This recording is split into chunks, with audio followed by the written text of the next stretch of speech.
Okay then, Hugh, so let's take a look at these two setups. Now, the left-hand one was basically over 4, as I said, very, very wide in the stance. Ball position, you kind of played very much up in your stance relative to kind of where I'd like to sort of see the position being.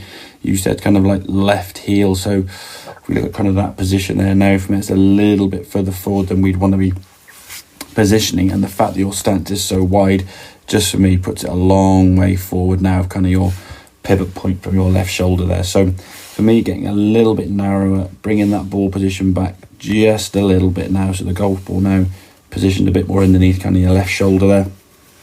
And although this stance for you probably felt really narrow when we first did it, I wouldn't mind it being a little bit wider, but ultimately want to get in a position where you're a little bit more narrow with the stance, not reaching out for the ball, just so your body can move more effectively and get yourself back to the golf ball. Then in terms of feeling wise, we turn off the ball nicely, create a lot of space now on the takeaway, sort of moving onto your right side.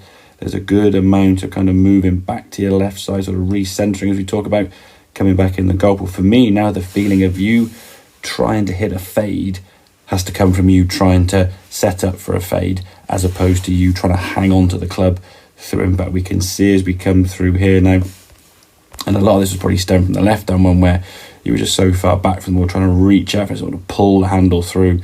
Almost see at your back of your left hand now is sort of the glove part of your left hand now kind of on top, trying to kind of pull the handle through into impact, just reaching out for that golf ball, feet jumping off the ground now. So you kind of learn a sort of release pattern.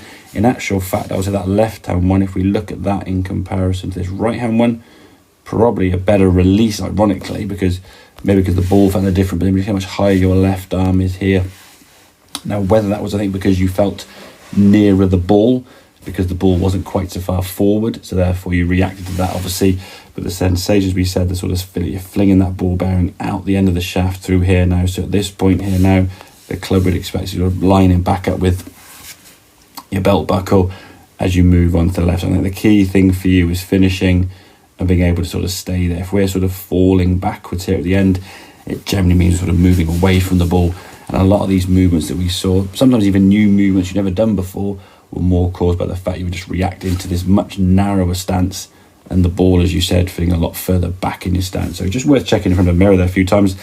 Take some videos and shots on the drive range. You want to send them across so we can see where you are. But yeah, just bringing that ball back, narrowing up the stance, and then just getting the sensation your body can shift and move more effectively. As I say, you're still releasing the club fully. You're hitting a fade because of setup, not because of you dragging the handle to impact. So that makes sense, buddy. Any questions, obviously, give me a shout, but I'll catch you again soon. Cheers.